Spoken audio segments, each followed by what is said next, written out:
This is our Center for Court Innovation's fourth and final webinar in our series, Sharing the Solutions to Homelessness, Police Court Partnerships. Today, really exciting panel. We're going to be talking with law enforcement and community partners working together on the local level to develop solutions to homelessness. We'd like to take this time to thank the United States Department of Justice Office of Community-Oriented Policing Services for their support of this project. Especially, we would like to thank Vonda Matthews from the COPS office, as well as Medina Henry, Bill Harkins, and Aaron Arnold from the Center for Court Innovation for their continued guidance and support throughout this project. There's no way we could have done this without you, and we thank you for all the time that you've put into this work. Let's meet our panel. So first and foremost, I would like to hand this over to Chief David Honda from Watsonville Police Department. Chief. Thank you, Bonnie. Good morning, everyone. At least it's morning here. We're in California, but so my name is David Honda. I just completed a 30-year career in law enforcement. I started back in 1990 at the San Jose Police Department. And at the time, the city of San Jose was the 10th largest city in the United States. I did 25 years there. Most of my career I did in our Special Operations Division, which included violent crimes enforcement, narcotics, and our full-time SWAT team. And then later on in my career, I went up through the ranks. After 25 years, I got recruited to take on a chief position in the city of Watsonville, which is still in California. And it's a smaller town on the coast. And I'll get into some of the demographics later because I think that's relevant. But then I was the chief there for 5 years. And then now I got hired by a state regulatory commission that oversees police training and hiring practices. And with that, I'll turn it over to my colleague, Susie Rivera from FLY. Thank you so much, Chief Honda. Good afternoon. It's good morning here, as Chief Honda said, but good afternoon to everybody. Excited to be here. My name is Susie Rivera. I'm the Vice President of Youth Voice Initiatives and also the Executive Director of Santa Clara County for Fresh Lifelines for Youth, better known as FLY. In addition to being at FLY, I also teach at San Jose State University in our Justice Studies Department, where I'm impacting lives of students, and I'll be working in the different fields in our community, in law enforcement, and across the system. I've been with FLY for over 20 years, and at FLY, FLY was founded in 2000, and our young people really helped us develop our program. And we're an award-winning nonprofit serving Bay Area youth involved in the juvenile justice system and proximate to the system and are at risk for entering the system. And we educate them about the law and their rights and give them positive mentors and role models and really support them to be leaders in our community and partner with our communities. In addition to be a service organization, we're also an advocacy organization where we help our people become leaders and partner with system stakeholders to help our juvenile justice system become more just, humane, and equitable. And I'll definitely share lots more when to some of the questions later on. And as a result, FLY increase safety and decrease the costs and consequences of crime across the Bay Area. And with one of those things, we've been able to launch different youth voice initiatives across the Bay Area, and one of those things being the Youth Advisory Council. And I'm going to go ahead and pass it over to one of our youth justice consultants, Nallely Navarro, to introduce herself and talk about the Youth Advisory Council. Nallely. Thank you, Susie. Good afternoon, everyone. My name is Nallely Navarro. I'm a youth justice consultant with the Youth Advisory Council of Santa Clara County, California. The Youth Advisory Council is a paid partnership between the Santa Clara County Juvenile Probation Department and a community-based organization, which is FLY, the organization Susie just introduced. And the council was officially launched in 2017 and was solely based on youth voice. All of our youth council members are formally system involved, and the council was based on the belief that we are the experts of our own experiences and struggles of going through the justice system. And with that, I'll go ahead and pass it off to Stephanie. Thank you, Nallely. Good afternoon, everybody. My name is Stephanie Martinez. I am the lead case manager for the leadership training program in Santa Clara County. I'm also part of the flight program. So I've been working with youth for 10 years, but with Fly, I've been 6 years now. So it's amazing. And basically the leadership program is we work with youth ages 14, 18-year-olds who are system involved too. We partner up with probation, with the schools, parents, other stakeholders to support this youth and help them achieve their goals in the 10 months they're in with us. Thank you. Awesome, thank you. And I'm Bonnie Sultan. I'm the special advisor for Center for Court Innovation, and I'm very lucky and excited to be the facilitator of this discussion today. So let's just jump right into it and get to the conversation. Chief Honda, I'd like to start with you. You have decades of service that has proven to be a real true advocate, for families and for individuals who are experiencing homelessness in your community and other communities across the country. But it might be helpful for people to start to hear a little bit in the beginning about how did your police department start with community engagement work, and especially with the youth voice. Can you start us from the beginning and tell us how you got here? Yes, Bonnie, actually, so saying decades makes me feel very old, but yeah, so I did start in the 1990s. That is really when it was a height on the war on drugs. So I initially went into narcotics enforcement, but it was also the time when gang violence was escalating very dramatically. In fact, at the time, gang violence was not an allowed word. It wasn't politically correct. We had to change our names from gangs to violence enforcement. So that kind of tells you a little bit about the atmosphere. And I was at San Jose, and again, it was the 10th largest city, so we were very busy. So our mayor at the time decided to create what she called the Mayor's Gang Prevention Task Force. And this is back in, oh my goodness, it was either late 80s, early 90s. And of course, as police officers, especially during that era, we're very resistant to that because all we wanted to do was go out and do high profile arrests. And it was all about statistics. And, it did work in the short term. We arrested a lot of people and crime seemed to go down in the short term. Our mayor had a lot of foresight at the time. So she brought together a bunch of different nonprofits, and a lot of it was funded by the city because that was her priority. And the police department was forced to get involved. And actually Fly was one of our partners. And this is going back, 20 years, I think, Susie. And by that time, I had done a lot of time in working our violence crimes enforcement. And so I promoted up to the ranks. I was a sergeant in our special operations division. And then I became a lieutenant. And of course, as a lieutenant, I had to get involved in our Mayor's Gang Prevention Task Force. And like I said, a little reluctant at first, but when I started getting involved in the task force and I met organizations like Fly, it opened my eyes. We really saw the impact that our nonprofit partners had in the community, how we were able to not arrest all the time, but actually start getting programs and diverting our youth out of the criminal justice system into something productive and giving them the tools to become productive community members and get involved in civic engagement and government and go to school and get their degrees. So that's how I got started. And I became a true believer because if you know the history of San Jose Police Department, we are considered probably for almost 2 decades the safest large city in the United States. And of course, the politicians, they'll tout it as, the police department, we did all this enforcement. But if you really look at it, it was really the partnerships and the relationships we had and organizations like Fly and that were really able to curtail the gang violence.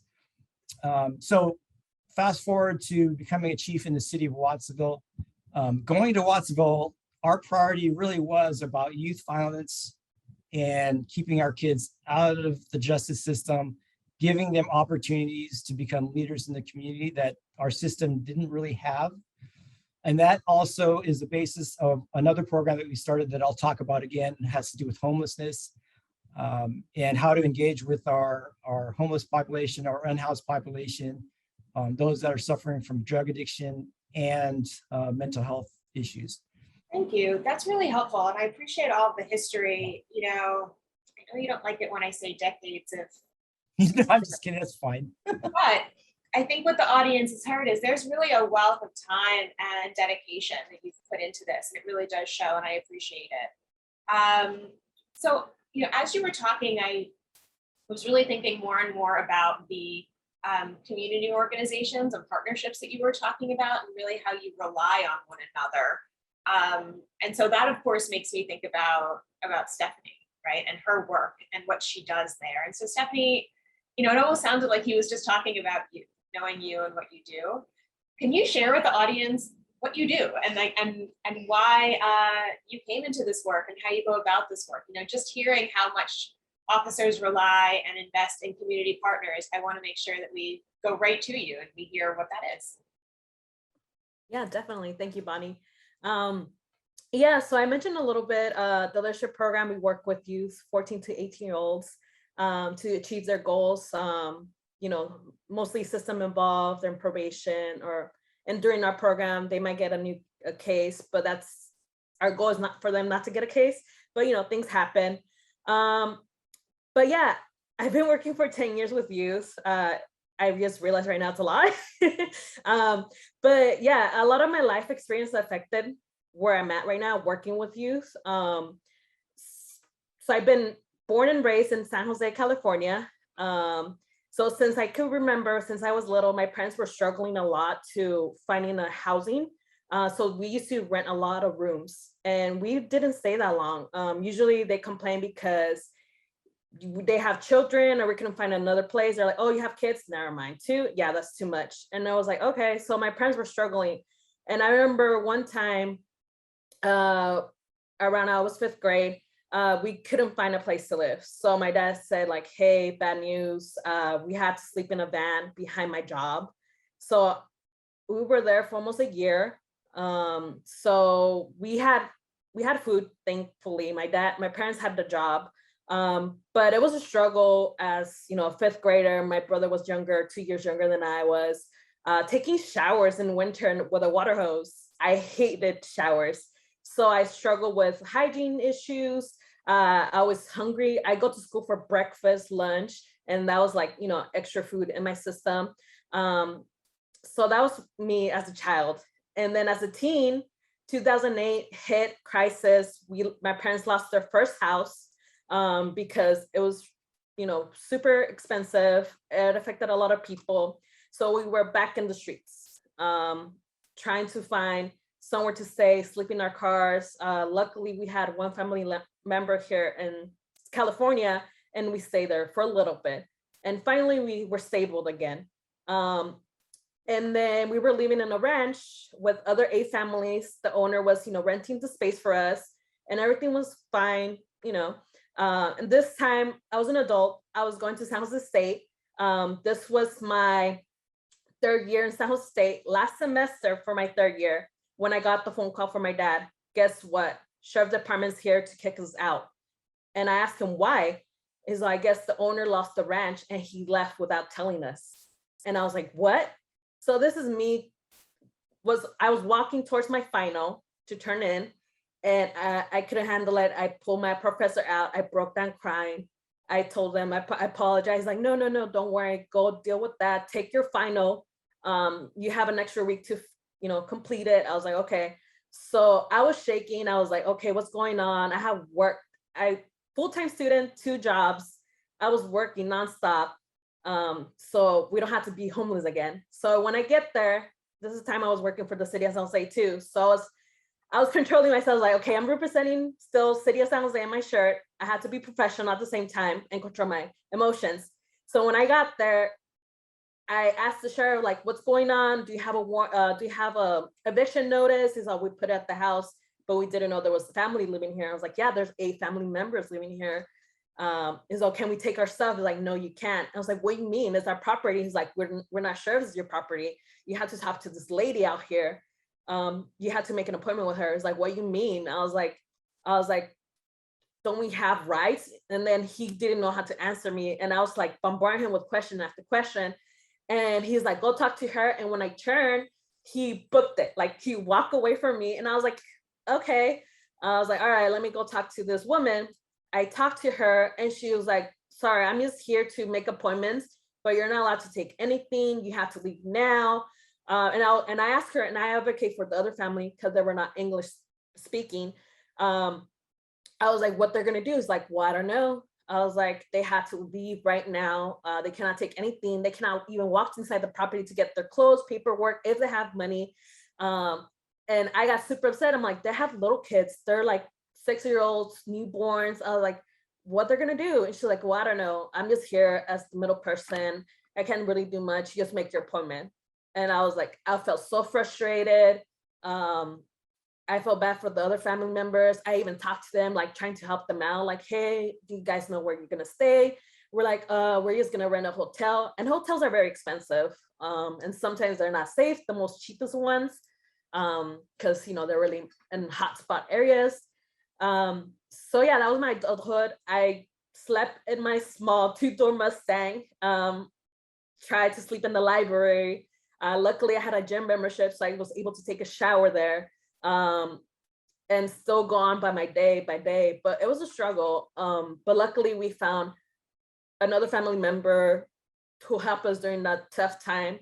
But all that, experience helped me, help my youth, because there's a reason why they're going through all that stuff. Because I recall when I was younger at that age, I was angry. I didn't trust nobody. I didn't wanted to ask for help because I was like, oh, what if my parents are going to get deported or get in trouble? So I had a lot of pressure as a young child. And it's true, I grew up real quick. I never had a childhood. I never had fun. I never left San Jose until I was an adult. So it's very traumatic at that young age. Sorry.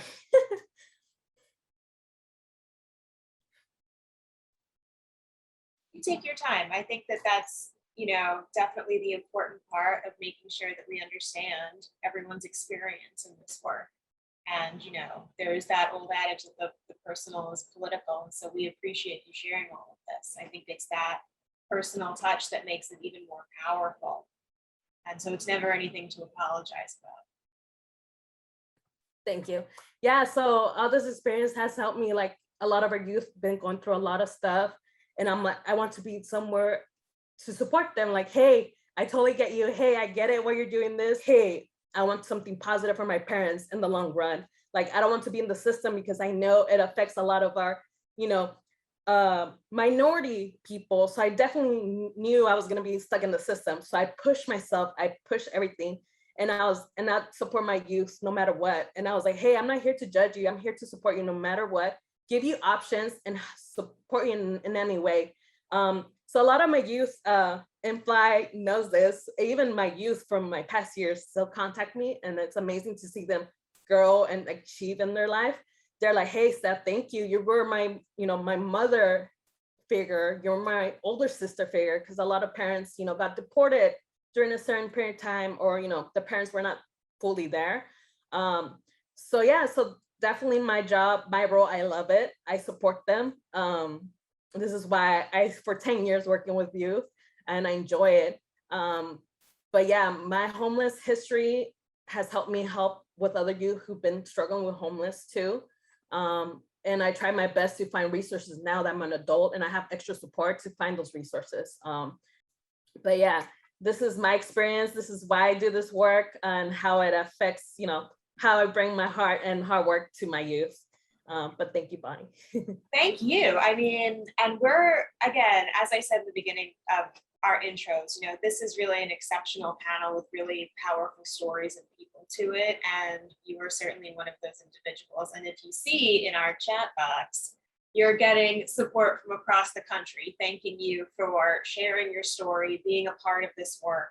And, your commitment and your passion and love for this is palpable. And so we really appreciate you taking time out of the work that you're doing to be on this webinar. So thank you for that. I wanted to move over to Nallely because Nallely, this might be the first time that people are actually having a chance to see a youth leader and talk to a youth leader and even hear the term youth leader. And so are you able to talk a little bit about what that means and how you came into this work? That stuff she's a tough act to follow. I'm sorry, I wouldn't want to. That's tough. That's tough stuff. But I think that you might be able to give it the go. So are you able to share kind of how you got here and what your role is for the folks in our audience? Yes, so like I said before, the Youth Advisory Council is made up of formerly system involved youth. So as in my teenager years, I did get involved with the system. I got involved with the system because I was struggling and my parents were struggling. And like Stephanie said, my mother was undocumented and we were not about to go to any officials and ask them for help. That is not something like we believed in, and just thought like that was a possibility that we would actually like go and receive some resources or help. But let me go back to the Youth Advisory Council. So the Youth Advisory Council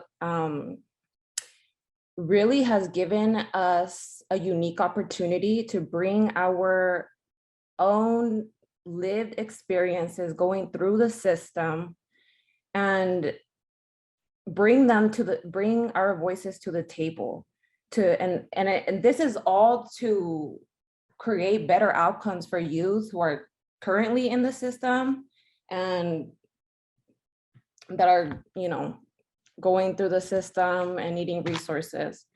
And so when we share and talk about our own unique lived experiences, we're able to give this client-based perspective about to probation officers and to policy makers and counselors and help them understand, the impact that they have on a youth's lives and help them understand what policies and what practices are working or are not working. This is why youth voice matters and it needs to be brought to the table, especially when we're trying to come up with solutions to these issues that youth are also experiencing. And so having a voice at the table matters because youth themselves are going through homelessness. There's a youth homelessness population. And so if we're trying to come up with solutions on how to deal and interact with homeless youth, then the first step would be to invite them to the table, to this space. And just have a conversation, kind of like we're doing here, ask them questions, have them talk about how they got there, how they're being impacted, what resources they need, and how should police officers interact with them? How can a police officer help them? Because how are you going to, how are you going to help youth who are experiencing homelessness if you don't know what they need and you don't know what they're going through? I appreciate that. Full disclosure, I had a great conversation with Nallely about a week or so ago talking about this webinar, and she gave a wonderful example I'm hoping that you can provide now, which was how officers might reapproach how they're doing their work. And so we have a lot of officers out here on this webinar today, and we'll watch it again on a recording, thinking about interactions they may have had with families and with youth, and thinking about, did I do it right? Maybe I did do it right, or not even considering it. And you gave a wonderful example of an incident that occurred with you, of when an officer approached you in your community. I'm wondering if you can share that, because that is a great way to unpack organizational change and culture change with policing and understanding community and where they're coming from. Because it sounds like in all intention, the officer was doing their best and really thought that they were doing their best, but just didn't maybe have all the tools or information of how to approach you because they'd never worked with a youth leader before. Are you able to share a little bit of that story? Yeah, so growing up, you know, I would often have interactions with police officers, and because I would always be out on the streets. And I would never tell a police officer the truth. I did not trust police officers because I really believed if I were to ever say what I'm really going through, what's happening in my house, like where my mom rented a room, it's not a home. And I didn't like to call it my house. And I believed there was going to be some type of consequence. I wasn't going to receive help. That was going to be more hurt in some type of way because that's just what I believed. And so one time when I did build up the courage and let it be known to a police officer that was detaining me around 2 a.m. at night, I had nowhere else to go. I let it be known that, when he was asking me, where do you live? Where is your home? Where can I drop you off? I'm like trying to come up with a lie and I can't. I'm just like, you know what? Don't take me home. Don't take me home. That's not my home. I am being neglected there. There's hardly any resources there, and I'm being abused there. Like, that's not where I want to go. And this officer, now that I think about it, this officer did not know how to show me empathy because he thought I was lying, or, it's late at night, I'm doing things I'm not supposed to be doing. He's probably thinking this girl does not want to get in trouble by her parents. And so he forced it out of me to tell, where I can drop it, where he can drop me off. If not, he was threatening me to take me to the hall. And I didn't want to go to the hall. I didn't want to go to where we lived. And I don't know how, I feel like I was really lucky this night because he took me to the house. He knocked on the door really loud and no one answered that door. And I was so happy. But then I started thinking about, okay, so where is he going to take me? And luckily I was with a friend that night and we were both telling him, this friend knew my situation. We were both telling him, I was supposed to be spending the night at her house and her mom knew my situation as well. And as soon as we got there, he just let me stay at her house. I believe he just let me stay at her house because he didn't know what resources to give me. He didn't know, when I told him that, I have an A or I'm not really living how I'm supposed to be, where was he supposed to take me other than the hall or to my guardian? Where, if I was telling him I'm missing all these things, where was he supposed to, he didn't have the resources in hand. He didn't know what to tell me. Well, you know what? There's this place you can get help. They help youth. They'll serve you a hot meal. You'll be able to take a shower here. If a youth goes up to a police officer while they're being detained, tells them, I haven't ate, I'm stealing food because this reason, I'm look like this because I haven't showered. What is a police officer? What are they ready? What resources do they have in hand to help these youth? And the only thing he was able to consolidate me with was just words of advice that night. And later on, I got picked up again and I was involved in the system and I never received resources. So yeah, that was my experience. Yeah, I really appreciate you sharing all of that. And I'm sure our audience does as well, because it highlights, I think, for the officers in our room today, they probably are going through one of those interactions that they had and the language that they used. And I think that you said it so beautifully about they didn't have the tools that they needed, right? That it was they did want to do their best and maybe wanted to do their best and just did not have the resources and the training available to them in order to really do the work that they were trying to do. And I think that, you know, what you share and what Stephanie shared really shows us the trauma that is involved, especially with youth and family homelessness. And when you're talking about police and court partnerships around homelessness, to understand that there's a lot of weight. You can feel it as we talk with you today. Even if time has passed, we can still feel that weight that you carry of what comes with homelessness, especially on the backs of kids. There's a lot of responsibility that you both shared around protecting the family, right? Protecting yourself, a lot of fear that comes around homelessness that actually has nothing to do with the actual homelessness. It's the other things that are also surrounding all of this that these kids are carrying. And so, you know, Susie, I want to bring this to you because Fly has somehow become a trusted ally to all of these different partners. And I think by understanding the trauma that happens with youth and the trauma that happens with families and the trauma that happens with law enforcement and their experience time and time again in their work, somehow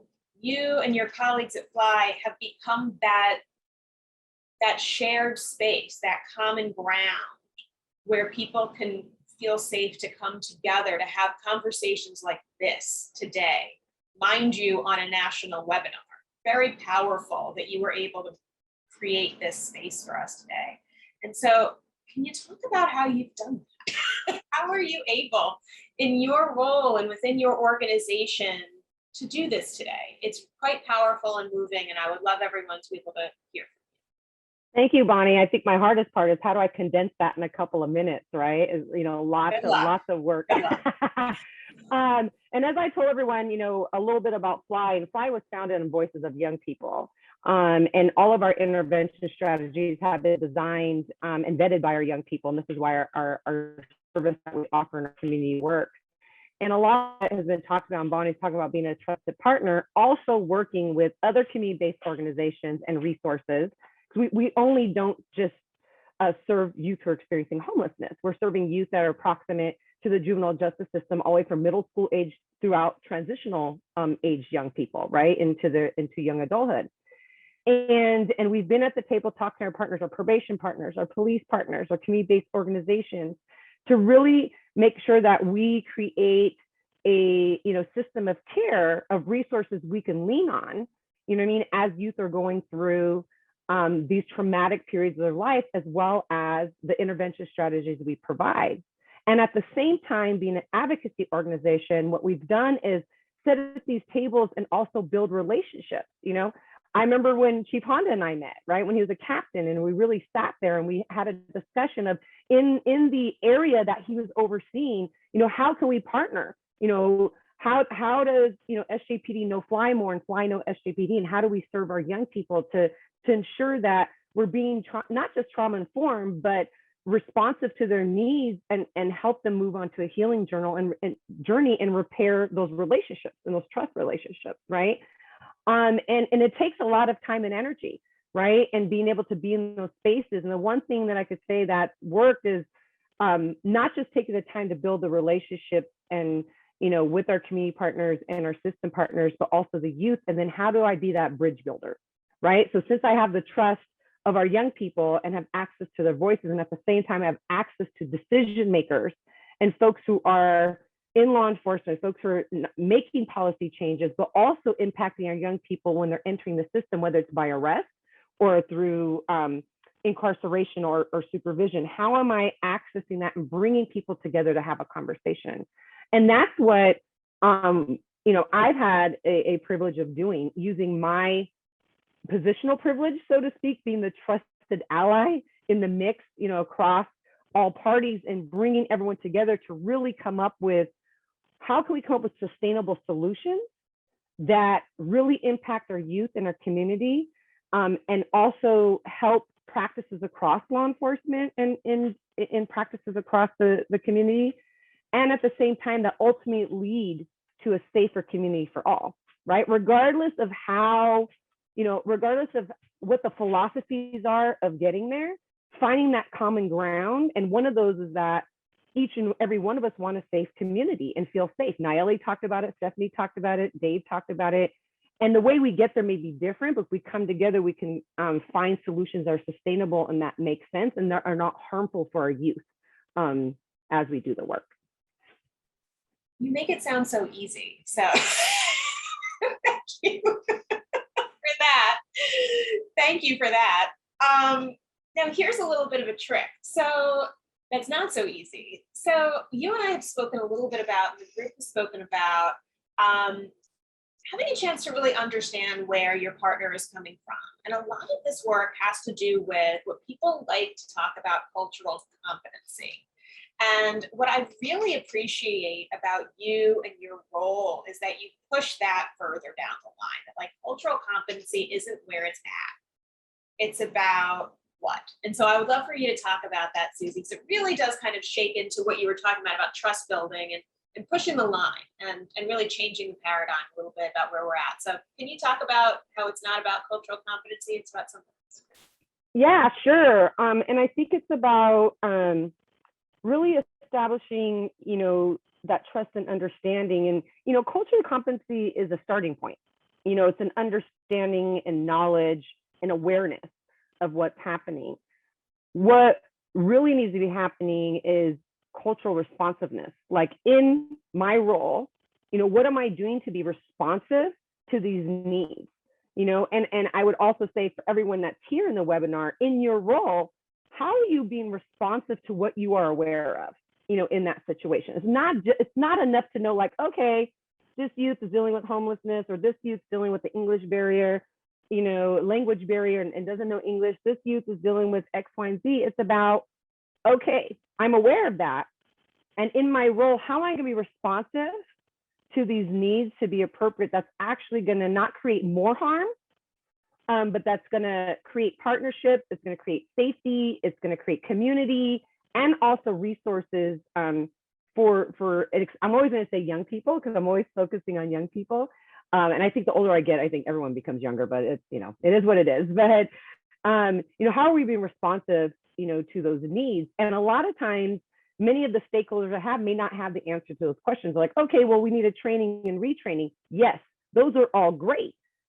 And at the same time, where is that shift going to happen within that department, whether it's a police department or probation department, to really take on and center the individuals that they're impacting?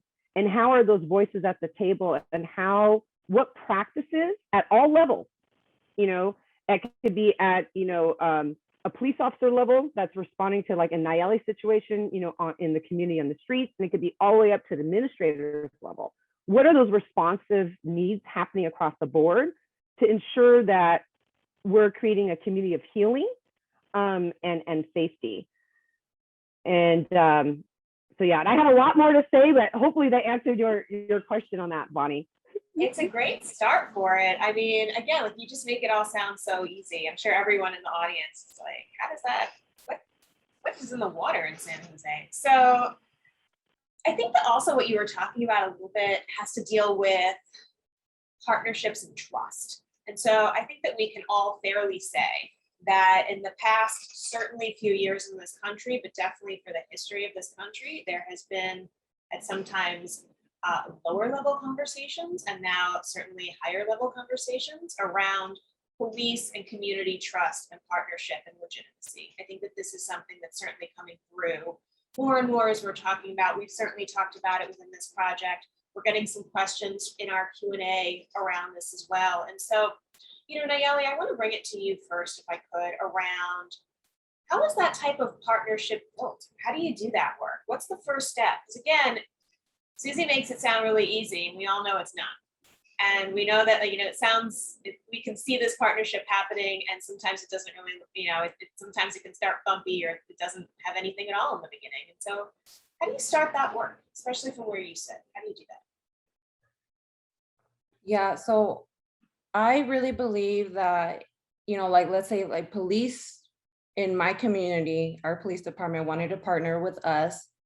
I really believe the first place any police department should start is finding a community-based organization that's already involved in the community, already trusted with the community, has youth like Fly, like that would be a great place to start. And then having intentional and like interactions with them, tell like, what is the purpose of this partnership? And do you guys feel the same? Like, is the same purpose there, the same passion there? I really believe that's how you would start a partnership with the community and with youth, people who are experiencing homelessness. Thank you. And so, Chipanda, I'd like to bring it to you, especially within, I think what some of our audience members and what our colleagues are calling like an error of defunding, the conversation around defunding. How are homeless outreach officers and people like yourself who are really driving this work, how are you able to do this and be responsive, be respectful, and really, be a hand to help in this conversation and in this climate today? Could you share a little bit about that? I'm sure that it's something that you've thought about a couple of times in the past few decades. I just had to say it one more time. That's fine. First of all, let me just say Nallely hit it on the dot. Officers, departments, you need to go out to your communities. You got to find the experts, the advocacy groups, your nonprofits that do this work, and you have to partner with them. You have to build those relationships, bring them to the department for training, and that's how it starts. And you got to have it in ongoing. You got to be intentional about it. Now, going back to your question, so I honestly don't believe the police should be the first responders in calls when it comes to homelessness or stuff that's not criminal in nature. But unfortunately, the way our system is set up, we're always the first responders to everything that's emergency or non-emergency. And so as a stopgap, the police department, I think to be responsible, you have to form groups like that. You have to partner, you have to make homelessness and our outreach and our partnerships a priority until there is a way we can change the system, so to speak. Because I would say most departments out there, they're going to be responding to these calls, and the officers, they're not the best trained to deal with all these different situations, right? Especially when it's not criminal matter. So yeah, yes and no. So that it's important that the police do come up with these programs, but at the same time, find a way that they can taper off of it and turn it over to another organization that has the expertise, if that makes sense. And I hope I answered the question. You did, and it does. And so, while I have you not muted, we have a lot of different, just looking at our panel, our participant list, we see officers all over kind of the rank. I'm seeing some people who are on an executive level, and I see people who are doing outreach work and all in between. And so, sometimes when you're talking to police leaders, they're able to, think about starting a program like this, right? Because of where they are. But then you also have other folks that are lower level officers, mid-level officers that go, well, how do I do this? This conversation was amazing. And these women today on this panel were incredible. And I want to promote this where I live. How do I bring that up the chain? So in your experience, what can people in our audience today do to kind of give a memo to the folks upstairs and say, hey, you maybe want to think about doing this kind of partnership work? That is actually a very good question. So for the police leaders out there, you need to step up and come up with an idea, a program that the department can follow. And for the line level officers, that's a tough one. It depends on your leadership, if they're open to it or not, but I'm hoping they are. And if they're not, then you can take the initiative to go out and form these relationships and start these partnerships.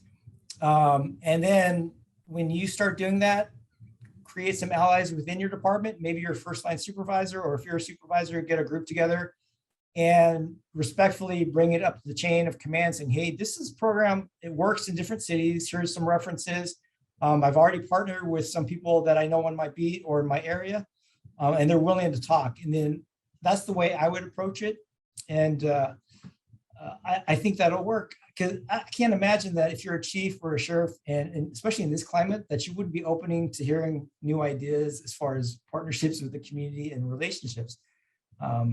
So that's how I would approach it, just to be respectful of the rank and the chain of command, but maybe take the initiative and show something that you're doing that's actually working, that the chief can say, okay, that sounds like a good idea. Did that answer your question, I hope? You just want me to say that yes, and answer yes. That was a beautiful answer, and one that's really practical, because here, what this project's really about is about, as I said before, sharing solutions is our motto and our mission. And that is a perfect answer around how someone could just move ahead right now and say, you know what, I saw this. This is what I want to do to move forward. And I think that that's fantastic. And I appreciate that. And yes, you answered all of the questions. Thank you. So, Stephanie, I wanted to ask you, just from your role and your experience in this and your passion in this, for folks listening, just, as we're starting to close our conversation today, do you have any recommendations of kind of marching orders for folks? We always want to make sure that we give people some next steps to take. And I think if anyone's going to have someone listen to them, it's probably you. And so what are those steps that you would have people take today? Yeah, definitely. It's a lot. There's a lot.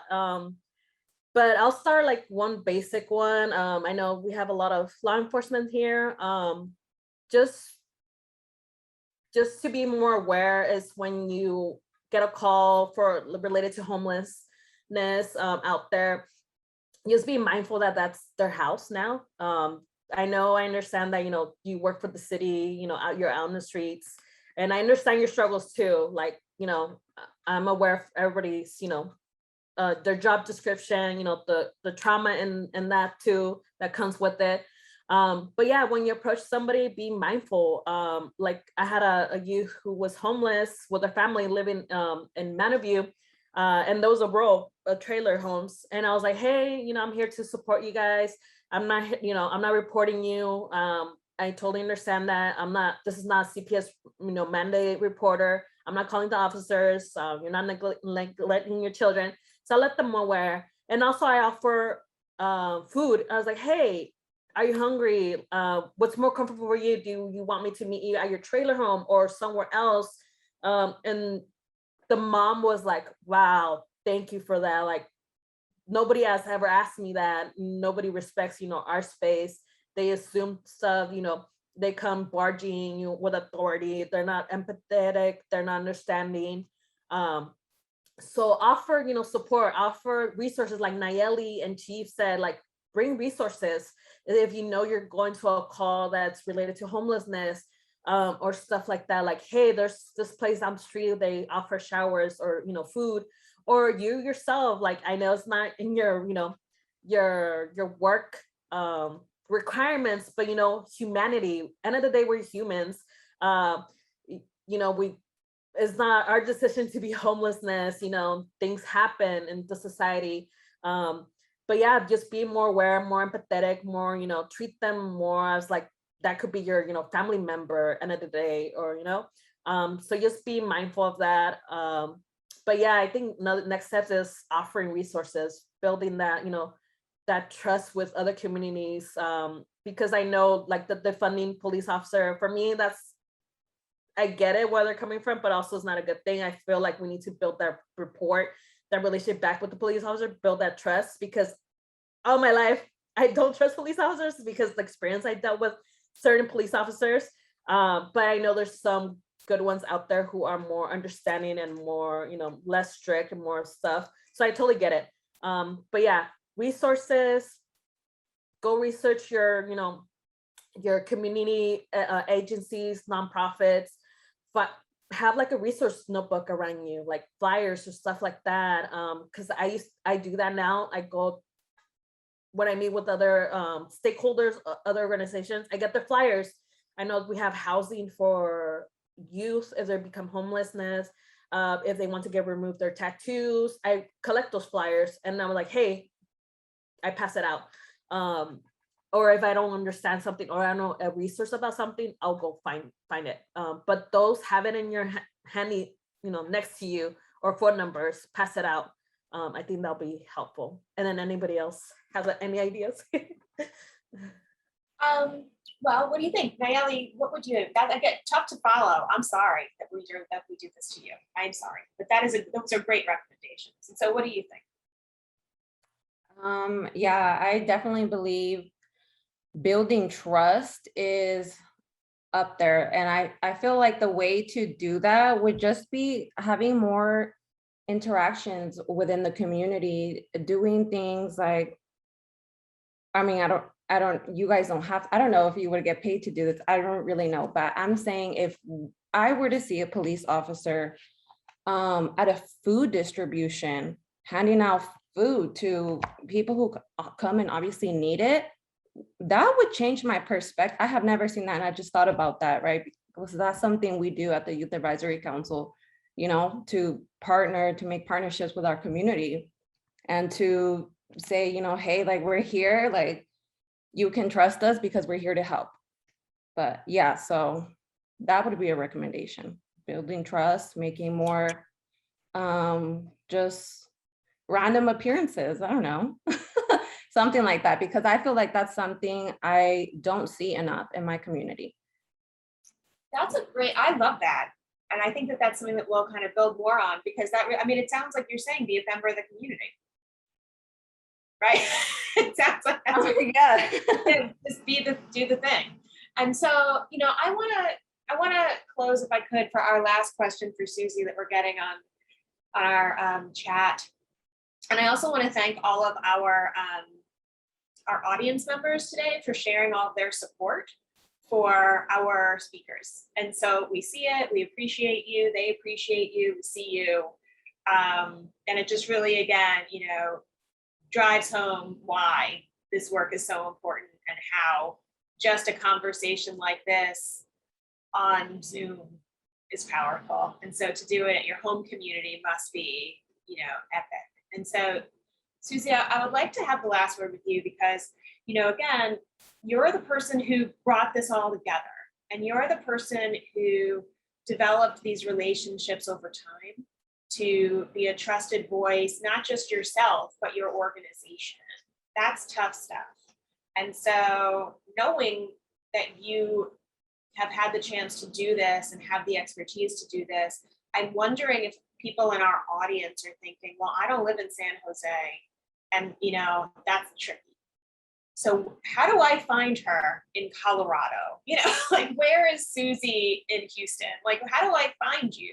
So what are the steps for people to find you and to know that, even though you're not in San Jose, there's probably organizations out there that do like work. So what would that be for the audience now? All right. So, I think, to sum it up, it comes down to, care, connect, and commit. And you're probably like, Susie, I do those three things. What are you talking about? But it's about how we're doing it, right? When I talk about care, it means about listening to the community, exactly what Nallely is doing, getting out there, being a part of the community, listening to the needs, and then taking inventory of what are the resources that are in my community right now. And a lot of times it could be a lot of folks that are showing up to different spaces, and you can see like, oh, you know what? I really need to connect. And that leads to my connection. You need to connect and partner, not just connect like, hey, this is who I am, but hey, I would really like to have a conversation, understand what your organization is doing, because that organization will probably say, here's 10 other organizations that are doing this type of work. So you'll have your list of resources that you can actually put out there, but you'll also have a list of individuals that you could start building relationships with and building true partnerships and trust, because that does take time, right? I have a lot of people in my speed dial in my phone that I can call in all different parts of government and all different parts of law enforcement that I can have a conversation and dialogue with when there's issues that are rising. And it's a process that needs to happen every day. So how do I truly partner and make those connections?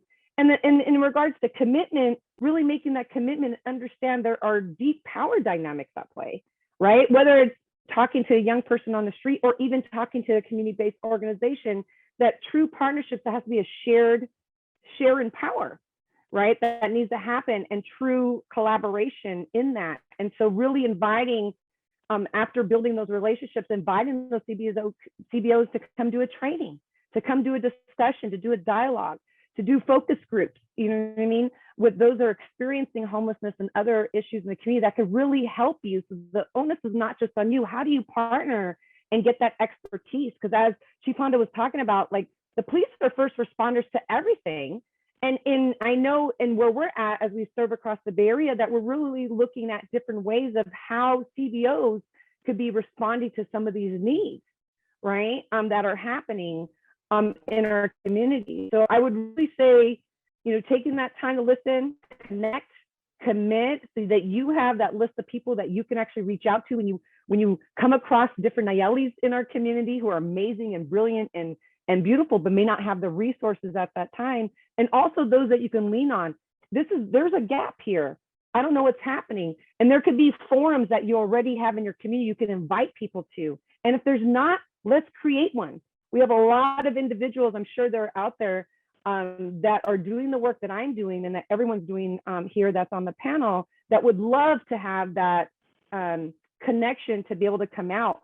Like Nallely and her group are putting together a law enforcement symposium of how do they bring law enforcement across the Bay Area and have a discussion of how they connect with youth and serve youth and open up that dialogue so that we could promote that healing. So I think that'd be the start, but you know, there's a lot more to that. And I try to make, it is easy, but it is a challenge, but you definitely taking the first step would be doing just that. That's awesome. And I'm starting to, you know, people are starting to, you know, the bubbles are starting again on my chat. And so I'll say that even though we're coming to the end of our webinar now, and I thank everyone for your passion and sharing your story. It's definitely not the end. And so if the folks in the audience want to keep that conversation going and you want to take, you know, our speakers up on the opportunity to keep those connections going, and you want to learn more, or you want to know next steps, or you're interested in connecting further, or you just want to thank them for their time today, the best way to do that is to contact either Susie. Her email address is up on our screen. You can always contact me. My email address is up on the screen. And that's the way to contact our panelists. Again, I just want to thank our panelists for all of the time, passion, sharing your story. It's never easy, but somehow you make it seem so easy and so graceful and beautiful. And we thank you for this. And so on behalf of the Center for Court Innovation, the COPS office, everyone on our project, we're grateful that this was the way that we closed out our webinar series. And we just want to thank you, and we want to thank everyone in the audience for their participation. And thank you all. Take care.